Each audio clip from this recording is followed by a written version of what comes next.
تمہیں پتہ ہے کہ تمہارے پاس ایک بہت قیمتی چیز ہے جو بہت کم لوگوں کے پاس ہوتی ہے۔ وہ انہی کو ملتی ہے جن کو اللہ تعالیٰ پسند فرماتا ہے، جن کو وہ اپنے لیے چن لیتا ہے۔ اور پتہ ہے وہ چیز کیا ہے؟ تمہارا بار بار دعا کے لیے ہاتھ اٹھانا، تمہارا درد میں ڈوبا دل جو اس کی رحمت کا منتظر ہے۔ اس دل کو اپنے رب کی رحمت سے مایوس مت رکھنا، کیونکہ جہاں مایوسی جنم لیتی ہے وہاں اس دل سے ہر رحمت کی امید ختم ہو جاتی ہے۔ اس کی زندگی پر معجزوں کے دروازے بند ہو جاتے ہیں۔ اگر تمہارے پاس امید کے چند جگنوں موجود ہیں تو تمہاری زندگی میں آنے والے ہر اندھیرے ان چند جگنوں سے منور ہو جائیں گے۔ تو اگر اللہ نے تمہیں امید عطا کی ہے نا تو بے فکر ہو جاؤ۔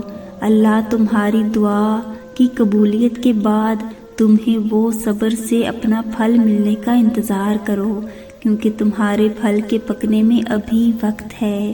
اس سے موسم کی سختیاں جھیل لینے دو، طوفان اور بارشوں کا مقابلہ کر لینے دو۔ جب یہ پھل تمہارے ہاتھ میں آئے گا تو تمہارا ہر شکوہ تشکر میں بدل جائے گا۔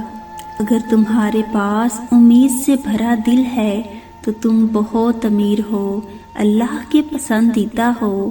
اگر یہ نہیں ہے تو کوئی بھی طاقت تمہاری زندگی کے اندھیروں کو نہیں مٹا سکتی۔ تم ہمیشہ تہی دامان رہو گے۔ سنو، دعا قبول نہ ہونے والی دعا قبول ہو جانے والی دعا سے بڑے معجزے لاتی ہے، وہ معجزے جو آج تک کسی آنکھ نے نہیں دیکھے نہ کسی کان نے سنے ہوں۔ سو اگر تمہاری نیت میں کوئی کھوٹ نہیں ہے تو کسی چیز کے نہ ملنے پر غم نہ کرو، اپنی زندگی کو اندھیروں کے حوالے مت کرو۔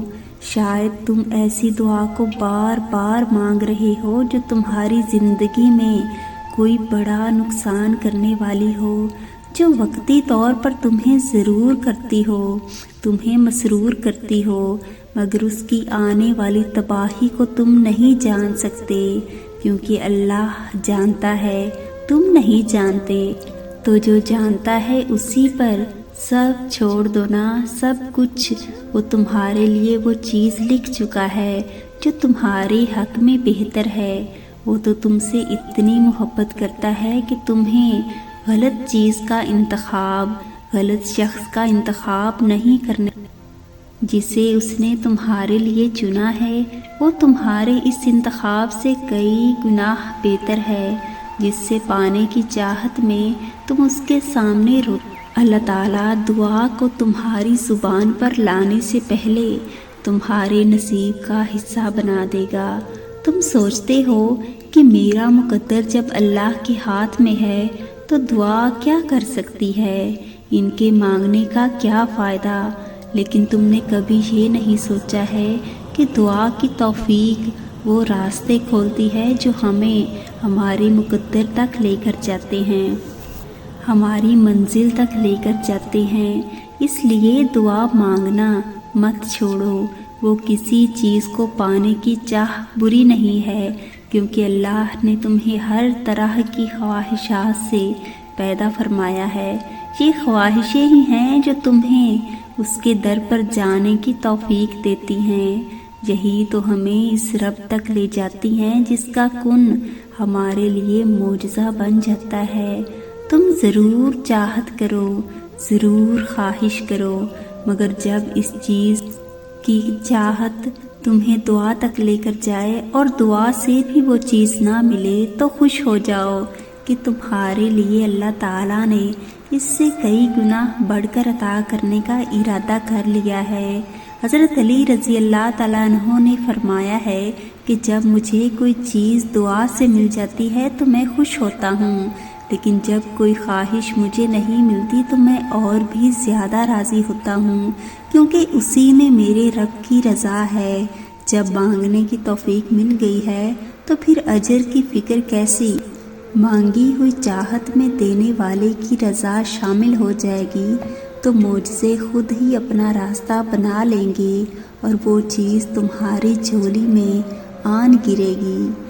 عین ممکن ہے کہ تمہاری خواہش کو ہی اللہ تعالیٰ تمہارے مقدر کا حصہ بنا دے۔ جس کے ہاتھ میں تمہارا نصیب ہے وہ معجزوں کا بادشاہ ہے، سب عطا کاروں سے بہترین عطا کرنے والا ہے۔